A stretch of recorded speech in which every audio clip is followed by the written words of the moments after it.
Let's take information and let's try to put this into practice by starting on the flight plan page, putting in information about the arrival.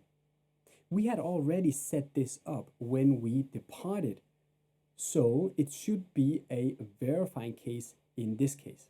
You can see here that Echo Golf Lima Lima 27 right is already set in with everything that it requires. I am currently on my flight plan navigating from ALASO to Tiger. You can see Tiger is in white. It means ALASO is behind me and Tiger is the next to Waypoint. I can see when I'm going to be there and I can see what altitude, etc.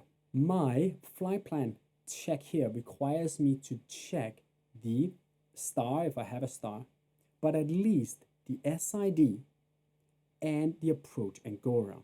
If I had to change the runway or the approach, I will do as I set up a normal arrival. I will click right here, lateral revision, arrival, and I can see here what has been selected. That's the yellow part up here. But I can also see the other available runways and I can choose them as I need to. Once I have verified that all the information is correct, either here or from simply the flight plan, I will, from my flight plan here, need to scroll down to get the information for the arrival or approach and go around. I will use the up key to do so. And in my case here, this gives me BIG. And from there, the point from BIG into the CI27 right. This is a course fix generated by the FMGS, and it stands for course intercept for 27 right. And then followed by the final intercept 27 right, which is the intercept for the final approach course. You notice up here that there are altitudes that have an magenta asterisk next to it, and it means there is a constraint. That constraint in this case says you must be at or above that altitude by the time you pass that particular point. This is part of your check.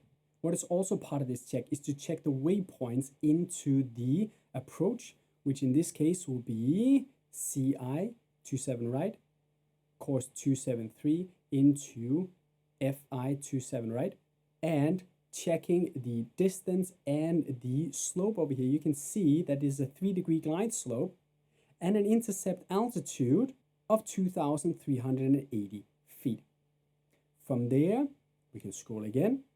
It takes us down to the missed approach point, which for Echo Golf Lima Lima 27 right is indicated right there, after another 4 nautical miles.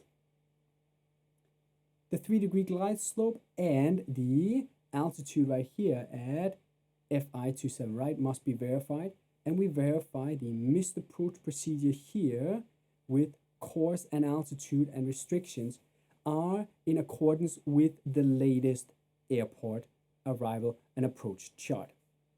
It means when you sit and you verify this, you must have the actual chart, the current chart for that arrival and approach in front of you, verifying the information.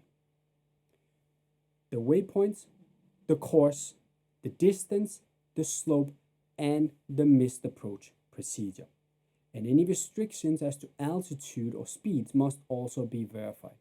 Only when this has been verified by the pilot are you allowed to fly the approach into that airport. So don't skip any steps here.